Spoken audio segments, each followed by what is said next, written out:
श्री गुरुचरण कमलेभ्यो नमः। आज से छठा स्कंद शुरू होता है, जिसमें परीक्षित महाराज सुखदेव गोस्वामी से पूछते हैं, हे गुरुदेव, आपने बताए थे दो मार्ग होते हैं, प्रवृत्ति मार्ग और निवृत्ति मार्ग। दो बताए आपने। निवृत्ति मार्ग पहले बताया, दूसरे स्कंद में निवृत्ति मार्ग उसको कहते हैं त्याग मार्ग को। त्यागी बन गया, स्वामी बन गया, सन्यासी बन गया, साधु बन गया इत्यादि। त्यागी माने भौतिक इच्छाओं से परे होके भगवान की भक्ति करना, तो उसको त्यागी बोलते हैं। आपने दूसरे स्कंद में बता दिया कि त्यागी लोग भगवान का भजन कर लेते हैं और जब वो मरते हैं तो वैश्वानर लोग जाते हैं, वहां पे अग्नि उनको शुद्ध करती है, फिर वो ब्रह्म लोग जाते हैं। ब्रह्मा भक्ति करता है, उनके साथ भक्ति करते हैं। फिर वो ब्रह्मा जी जब मरते हैं तो अपने लोगों के साथ वो वैकुंठ में जाते हैं, भगवान के पास रहते हैं। ऐसा आपने बताया। विष्णु पुराण में भी लिखा है ऐसा, ब्राह्मणा साते सर्वे संप्राप्ते संचरे जो परस्यांति कृतात्माना प्रविशन्ति परम पदम। जब कोई मरता है यहां से त्यागी, तो वो ब्रह्मलोक में जाता है, क्योंकि उसको सारा सिद्धांत नहीं मालूम, इसलिए ब्रह्मा के पास जाता है। वहां ब्रह्मा देखता है, ब्रह्मा भक्ति करते हैं तो उनके साथ वहां पे भक्ति करता है। जब ब्रह्मा जी मरते हैं तो उनके साथ उनके सारे अनुयायी जाते हैं वैकुंठ में भगवान के पास। बात भी सही है, क्योंकि ब्रह्मा जी भी भक्ति करते हैं, बिना भक्ति के तो कोई रह नहीं सकता। हमारे मोक्ष नहीं है उसको। भक्ति के बिना किसी को मोक्ष नहीं मिलता। देखिए कर्मयोगी, कर्मयोगी किसे कहते हैं? जो शास्त्र के अनुसार काम करता है और उसका परिणाम चाहता है, उसको कर्मयोगी कहते हैं। जैसे शास्त्र में लिखा है किसी की हत्या मत करो और एकादशी का व्रत करो और दान पुण्य करो, जितना कमाया उसमें से थोड़ा दान करो, पाप मत करो, ऐसा लिखा है शास्त्र में। तो रहता है वो, और फिर जो काम करता है उसका पे चेक लेके आता है। खेती करता है तो उसमें से गल्ला आता है, उसको करता है, उसको कहते हैं कर्मयोगी। जो शास्त्र के नियम पर चलता है उसको कहते हैं कर्मी, कर्मयोगी। जो शास्त्र के विरोध में चलता है उसको कहते हैं विकर्मी, विकर्म योगी। ऐसा ये लोग, उनको वैकुंठ नहीं मिलता, इन लोगों को स्वर्ग मिलता है। और ये दूसरे होते हैं ज्ञानी, जो त्रिपुंड लगाते हैं ऐसे करके, वो अपने को भगवान मानते हैं। ये लोग बोलते हैं भगवान का कोई शरीर नहीं है, ऊपर भगवान नहीं है, वो तो खाली वहां एक प्रकाश है, ऐसा बोलते हैं। तू भगवान, मैं भगवान, हम सब भगवान हैं, ऐसा सिखाता है। तो ऐसे आदमी भी भगवान को नहीं समझते, वो उनको भी मोक्ष नहीं है। ध्यानी योगी बन जाते हैं, वो ध्यान लगाते हैं, तरह तरह का योग साधन करते हैं, उनको भी भगवान नहीं मिलते, वो भी कम कम पड़ जाती है उनकी भक्ति। इन तीनों को भक्ति करनी पड़ती है तभी उनको मोक्ष मिलता है। मतलब बिना भक्ति के ना तो कर्मयोगी को मोक्ष मिलता है, ना ज्ञान योगी को मोक्ष मिलता है, ना भक्ति योगी को मोक्ष मिलता है।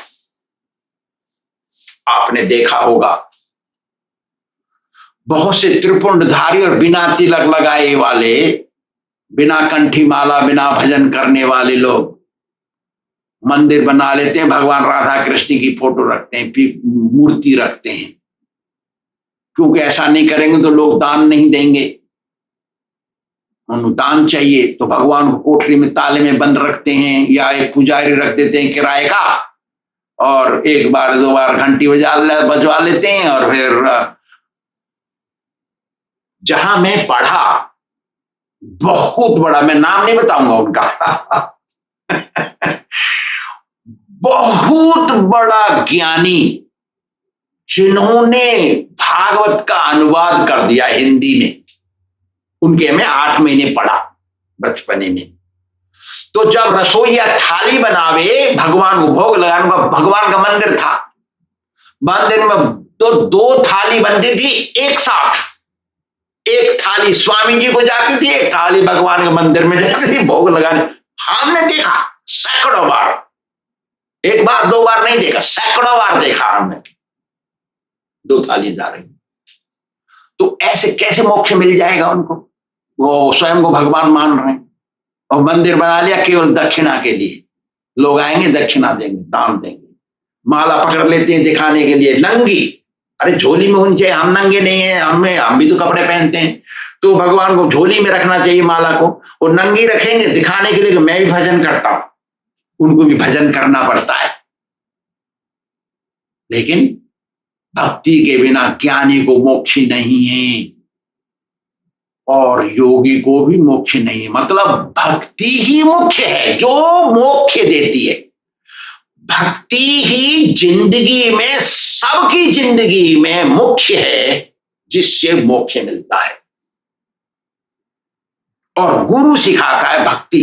अपने आप भक्ति कोई नहीं सीख सकता, और गुरु फैशन के लिए नहीं बनाना चाहिए। गुरु बना लिया बस, गए साल भर में एक बार गुरु पूर्णिमा को ढोक लगाया, दक्षिणा भेज दिया, ऐसे नहीं। गुरु जी के बात पर चलना चाहिए, तभी मोक्ष मिलेगा।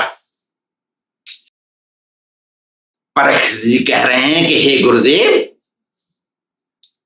आपने तीसरे स्कंद में बताया प्रवृत्ति मार्ग, दूसरे स्कंद में तो निवृत्ति मार्ग बताया, तीसरे स्कंद में प्रवृत्ति मार्ग बताया। प्रवृत्ति मार्ग मतलब गृहस्थ का मार्ग, उसमें सुख भोग है। जहां सुख भोग है उसको प्रवृत्ति कहते हैं। तो जो प्रवृत्ति मार्ग बताया आपने, कहा था उसमें कि शास्त्र के अनुसार ही गृहस्थ का काम करना चाहिए और उससे ही मिलेगा स्वर्ग। स्वर्ग तो इसी जगत में है, तीनों गुणों से भरा हुआ है स्वर्ग, वहां भी जन्म मृत्यु होता है। तो मतलब जो प्रवृत्ति मार्ग है वो स्वर्ग ले जाएगा, और स्वर्ग में फिर जन्म मृत्यु के चक्कर में फंसा रहेगा वो। तो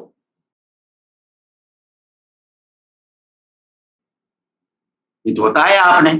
फिर आपने आगे बताया पंचम स्कंद में, पंचम स्कंद में बताया कि पाप करता है तो उसको नरक भोगना पड़ेगा, उसमें दुख भोगेगा, वो पाप का प्रायश्चित करना पड़ेगा। आपने बताया उसमें बहुत अच्छी से विस्तार से बताया। ये सब सुन करके गुरुजी मैं आपका आभारी तो हो गया, क्योंकि इतना ज्ञान आपने मुझे दिया। लेकिन हे गुरुदेव, मुझे एक बात बतानी है। आप बताइए मुझे। अधुनेह महाभाग यथेव नरकान्न रहा नानोग्र यातनान्य यात तन्मे व्याख्या तुम अर्हसी। हे गुरुदेव, मुझे बताइए कि कौन सा ऐसा उपाय है जिसको करने से मनुष्य नरक से बच जाता है, नरक से बच जाए, ऐसा उपाय बताइए। क्यों? कि प्रवृत्ति मार्ग हो, निवृत्ति मार्ग हो। प्रवृत्ति मार्ग में ज्यादा पाप हो जाता है, निवृत्ति मार्ग में थोड़ा पाप होता है, क्योंकि चलते हैं तो चींटी मरती है, चाहे वो त्यागी है, चाहे वैरागी है, चाहे वो गृहस्थी है, पाप तो होता है। लेकिन घर गृहस्थी में रहने से ज्यादा पाप होता है, यही है तकलीफ।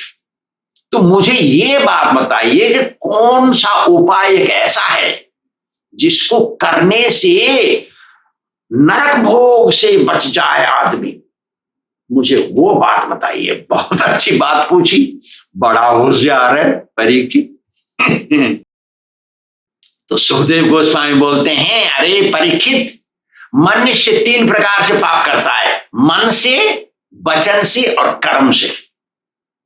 मन से तो सोचता है गंदी चीज, फिर उसको बारे में बोलता है, बात कर देता है, फिर उसको करता है शरीर से। तो 3 प्रकार से पाप होता है। और ये पाप करने से नरक में जरूर जाना पड़ेगा, तो उसे बचने के लिए प्रायश्चित करना पड़ेगा। जो बुद्धिमान लोग होते हैं वो मरने से पहले अपने पाप का प्रायश्चित कर लेते हैं, जिससे वो नरक में न जाना पड़े, नरक से बचने के लिए प्रायश्चित कर लेते हैं। लेकिन गलती कहां पे है?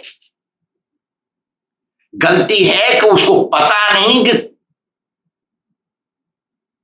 शीघ्र कैसे किया जाए, जल्दी। जैसे डॉक्टर के पास जाते हैं, डॉक्टर देखता है मरीज को, तुरंत इलाज करता है। ऐसे ही पाप हो गया है हमसे, तुरंत करना चाहिए, लेकिन मालूम नहीं कहां से मालूम पड़े कौन से पाप का क्या प्रायश्चित करना है, पता नहीं पड़ता है, इसलिए रह जाते हैं। चलो हो गया, प्रायश्चित कर लिया, फिर उसी में जाने पड़ते हैं। तो परीक्षित ने पूछा, अरे प्रायश्चित कर लिया फिर दोबारा पाप में लग गया, तो प्रायश्चित करने का क्या लाभ है? बात भी सही है, अरे प्रायश्चित कर लो, पाप तो कट गया। परीक्षित को बोले सुखदेव गोस्वामी, प्रायश्चित करने से पाप कट जाते हैं, इसमें संदेह नहीं है, बिल्कुल सही बात है वो। लेकिन प्रायश्चित करने के बाद पाप में नहीं लगना चाहिए, लेकिन पाप में लग जाते हैं। तो परीक्षित ने पूछा, पाप में दोबारा लग जाते हैं तो प्रायश्चित करने से क्या लाभ? बात भी सही है। तो सुखदेव गोस्वामी बोलते हैं, अरे राजन, अनेक प्रकार के पाप हैं, असंख्य पाप हैं, उनके असंख्य प्रकार के ही प्रायश्चित करने के रास्ते हैं। जैसे तो उदाहरण देते हैं, एकादशी का दिन है और हमने सोचा वृंदावन की परिक्रमा लगाएंगे, और परिक्रमा लगाते हैं तो चींटियां घूम रही हैं, तो पैर के नीचे चींटी पड़ गई तो मर गई है ना, तो कभी दिखाई दे दे। जो नहीं देखा है तो इतना पाप नहीं लगता, तो देख के पाप लग गया ना, देख लिया और उस खुद गया, वो पछता रही, मरेगी चींटी। आ गए स्वामी जी के पास, स्वामी जी मेरी इच्छा नहीं थी कि चींटी मर जाए, लेकिन वो चींटी मर गई, आज एकादशी है, मैंने व्रत किया है और परिक्रमा देने की इच्छा हुई तो मैं चला गया और परिक्रमा दे दी, चींटी मर गई, मैं क्या करूं? तो स्वामी जी ने कहा, देखो पंचगव्य पी लो 1 चम्मच। पंचगव्य में 5 चीज होती है गैया की, गैया का गोबर, गैया का मूत्र, गैया का दूध, गैया का दही, गैया का घी, 5 चीज मिला देना, उसमें से 1 चम्मच पी जाना, उससे पाप खत्म हो गया। कुछ थोड़े बड़े पाप होते हैं इससे, वो गंगा स्नान से जाते हैं, उससे कुछ और बड़े पाप होते हैं, जो उपवास, एकादशी उपवास, जन्माष्टमी को उपवास करने से चले जाते हैं, उससे कुछ और बड़े पाप होते हैं जो दान करने से जाते हैं। दान दे दिया तुमने, यदि शुद्ध ब्राह्मण को, वैष्णव को, शुद्ध होना चाहिए, वो दे दिया तो तुम्हारे सारे पाप कट गए। कितने भी बड़े पाप हैं वो तो कट गए। क्यों कट गए? क्योंकि दान के ऊपर बैठता है तुम्हारा पाप, वो तो वो लेता है, और लेने वाला भी सही होना चाहिए ना, तभी तो वो ले सकता, नहीं तो पाप तुम्हारा वापस आ गया, तुम्हारा पैसा बर्बाद गया। शुद्ध होना चाहिए, शुद्ध ब्राह्मण वैष्णव परफेक्ट, चाय बीड़ी तंबाकू कभी जिंदगी में ना लिया हो, ऐसे को देना चाहिए,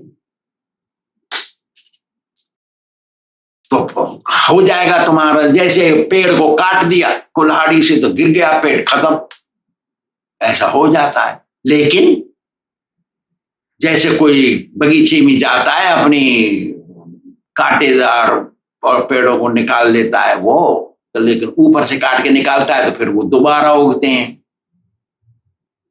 जैसे पेड़ को काट दिया है तो दोबारा कभी ना कभी आएगा, क्योंकि जड़ नहीं निकली उसकी। ऐसे ही जब कोई आदमी प्रायश्चित करने के बाद दोबारा पाप में लग जाता है तो उसका वही भंडाफोड़ होता है। इसलिए पेड़ को जड़ से खोद देना चाहिए, जड़ से खोद देंगे तो वो कभी नहीं उगेगा। और एक ही उपाय है उसका, कृष्ण भजन। हरे कृष्ण कृष्ण कृष्ण हरे हरे, हरे राम राम राम हरे हरे, ऐसी आदत डालनी चाहिए। फिर गुरु जी के पास आना चाहिए जप सीखने के लिए। तब वो सिखाएंगे। और ऐसा करने से वो जड़ से खोदा जा रहा है पाप। जैसे कोई रोगी एक विद्वान वैद्य के पास जाता है और विद्वान वैद्य देखता है रोगी को और फिर पूछ लेता है एक दो बात, बाकी तो रोगी का बारे में सब पता पड़ जाता है देखने से। आकार इंगतिर गति, कैसा लग रहा है भाई रोगी, क्या रोग है उसके अंदर, देखते ही मालूम पड़ जाएगा उसको। गया उसके पास और उसने कहा साहब मेरी नाक बंद हो गई है। तो थोड़ा सा इधर से दबाया उसने, हाथ देख लिया, नाड़ी देख ली और पता पड़ गया अरे इसका तो कफ बढ़ गया है। कफ काटने का रोक दिया, दवाई दिया, नाक खोलने की दवाई नहीं दी। नाक बंद हो गई है साहब, मेरी नाक बंद हो गई है। वो तो खाली नाक खोलने के लिए गया वो, लेकिन उसने दवाई दी कफ काटने की। कफ बढ़ गया इसके अंदर, बढ़ गया है। देखा, तो वो जड़ में जा रहा है, तो जड़ से खुद जाता है तो फिर नहीं आएगा। अब कोई गया डॉक्टर के पास, जो जानकार नहीं है, उसने एंटीबायोटिक दे दी नाक खोलने की। नाक बंद हो गई है साहब कही, तो उसने नाक खोलने की दवाई दे दी, दो बूंद डाल दो नाक में और एक गोली खा लो, नाक खुल गई उसकी। फिर वो 10-15 दिन बाद, 10 दिन बाद गया, साहब गले के अंदर खराश कष्ट हो रहा है गला, तो गले की दवाई दे दी। साहब मेरे कन पटे बढ़ गए हैं, उसको टॉन्सिल्स बोलते हैं अंग्रेजी में, हिंदी में क्या बोलते हैं पता नहीं। तो बोलता है अच्छा ये एंटीबायोटिक ले लो, चलो तुम्हारा टॉन्सिल्स बढ़ गया है, सब ठीक हो जाएगा, जाओ। देखा, एक ही चीज। फिर और या टॉन्सिल्स काट दिए उसने।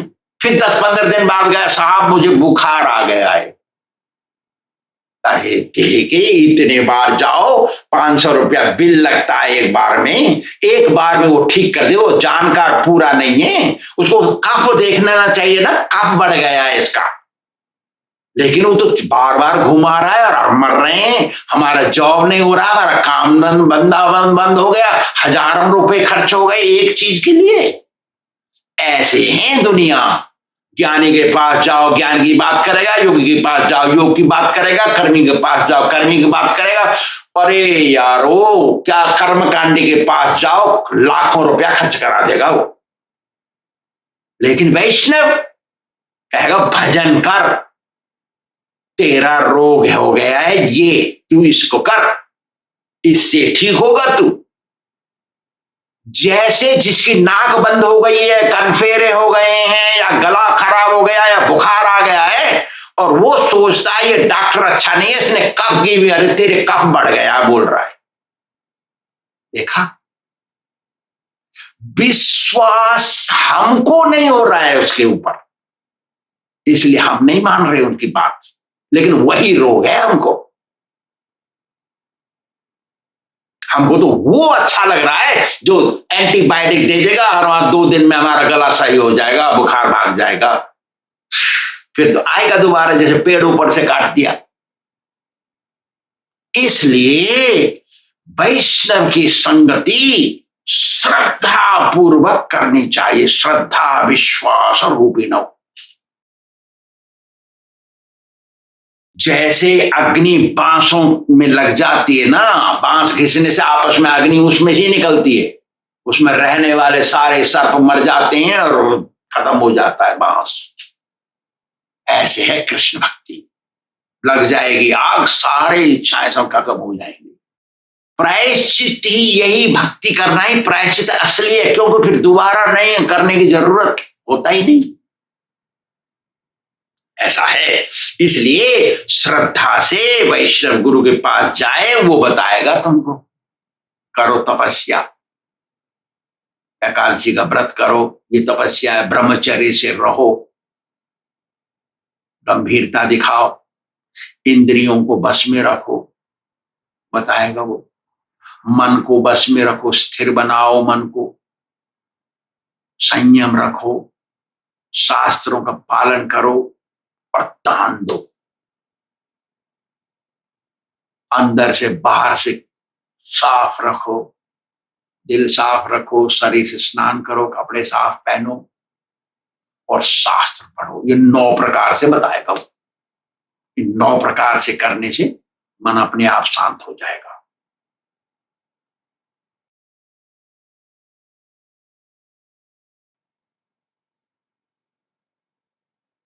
ऐसा जो भक्ति का मार्ग करता है ना, बहुत बिरला आदमी करता है वो भक्ति का प्रायश्चित।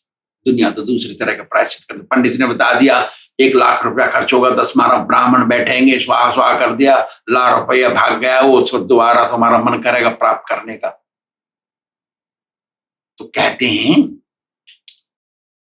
केचित केवलया भक्त्या वासुदेव परायणा अघम धुन्वंती कार्त्रेण निहारमेव भास्कर। जैसे सूर्य उदय होता है ना, अंधकार भाग जाता है, या कोहरा हो भरा है तो कोहरा भाग जाता है, दिखाई खत्म हो जाता है। ऐसे ही भक्ति करते हैं तो सारे पाप भाग जाते हैं, सब पाप भाग जाते हैं, और फिर दोबारा पाप करने की इच्छा भी नहीं होती। अरे तेरे या भक्ति करते रहते हैं तो पाप होते रहते हैं, तो ही वो जल जाते हैं। लेकिन ऐसे लोग बिरले होते हैं, बड़ी मुश्किल से मिलते हैं जो भक्ति करते हैं। वो तो ज्ञान मार्ग, ध्यान मार्ग, फलाना मार्ग, ढिमाका मार्ग, कर्म योग और क्या कर्म कांड करवाएंगे। वो बड़ी मुश्किल से लोग आते हैं भक्ति मार्ग में। क्यों? उनको पहले तो विश्वास नहीं, अरे इतनी सरलता से हो जाएगा, हमारा पाप कट जाएगा, ऐसा सोचते हैं। दुर्भाग्य। इसलिए कहें, भागवत कहता है बहुत ही बिरले होते हैं ऐसे। 2 तरीके से अंदर से इच्छा जाती है पाप करने की। ठीक है, भजन किया, पाप खत्म हो गया, पाप करने की इच्छा भी तो जानी चाहिए। 2 तरीके से ही जाती है।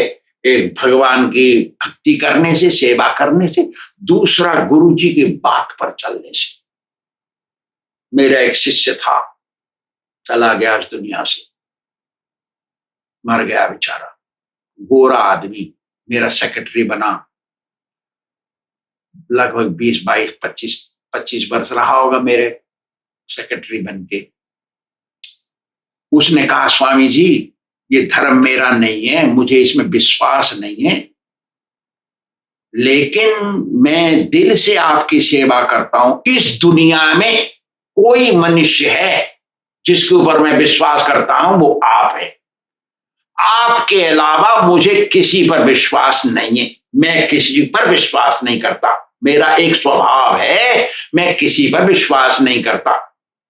अमेरिकनों का एक स्वभाव है, वो किसी पर विश्वास नहीं करते, वो दिल से भक्ति नहीं कर सकते। गोरे लोग तो दिल से कभी भक्ति कर नहीं सकते। वो भारत में आते हैं केवल दिखाने के लिए कि वहां पे नौकर मिलेंगे, सेवक। मेरे को बताया अंग्रेजों ने कि भारत ही एक देश है जहां पर असली सेवक मिलते हैं। तो कुछ पैसा देने से कोई सेवा कर देता है, कोई वैसे ही गोरा देख के सेवा कर देता है। वो सेवा कराने के लिए वहां जाते हैं। अच्छा खाना मिलेगा, माल मसाला खाने को मिलेगा, प्रेम मिलेगा, दिल से खिलाएंगे, आओ जी बैठो जी, ऐसा इसलिए जाते हैं वो। अमेरिका में गोरे लोग प्रचार नहीं कर सकते। मैं अमेरिका में बैठा हूं इस समय, ये अमेरिका में नहीं पर कर रहे वो लोग प्रचार, कोई प्रचार है, कोई नहीं सुनता उनकी वहां तो इंडिया में सुनते, भारत में देखिए।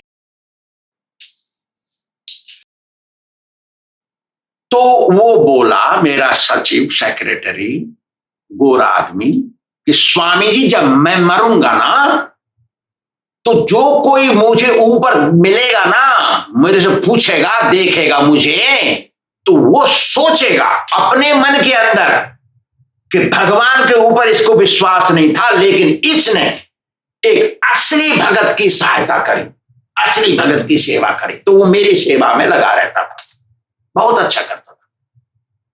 स्वामी जी इतना तो उसको मालूम पड़ेगा, यदि वो सोचेगा कि भगत की वैष्णव की सेवा करने से मोक्ष मिलना चाहिए, तब मुझे मोक्ष मिल जाएगा स्वामी जी, नहीं तो मुझे भगवान में तो विश्वास नहीं है। देखा तमाशा। तो वैष्णव की सेवा करके उनको संतुष्ट कर देना सबसे बड़ा काम है, और उससे वो इच्छा पाप करने की भाग जाती है। इसलिए भागवत कहता है, प्राश्चित्तानि चीर्णानि नारायण परांमुखा न निष्पन्नति राजेंद्र सुरा कुंभ इवापगा। जैसे शराब के घड़िया, मटकी में शराब भर दिया है, और कुछ समय बाद खाली करके जाओ, धो गंगा जी में, यमुना जी में, किसी भी नदी में, किसी भी पानी में, किसी भी तालाब में, बदबू नहीं जाएगी। ऐसे ही जो वैष्णव की सेवा नहीं करता है, वैष्णव को संतुष्ट नहीं रखता है, जो भगवान की सेवा भक्ति नहीं करता है, उसके पाप की गंध तो जाएगी नहीं। प्रायश्चित कर लो फिर पाप करेगा। इसलिए वैष्णव की संगति से, वैष्णव के बात मान के यदि रहेंगे तो हमारा मन भौरा बन जाएगा, भौरा, जो भगवान रूपी चरण कमल में लिपट जाएगा और वहां से नहीं निकलेगा, दोबारा पाप होगा ही नहीं। और ऐसे भगत को कभी यम के दूत देखते भी नहीं, भाग जाते हैं दूर से। ऐसा वैष्णव बन जाना चाहिए। श्री राधा गोविंद भगवान की जय।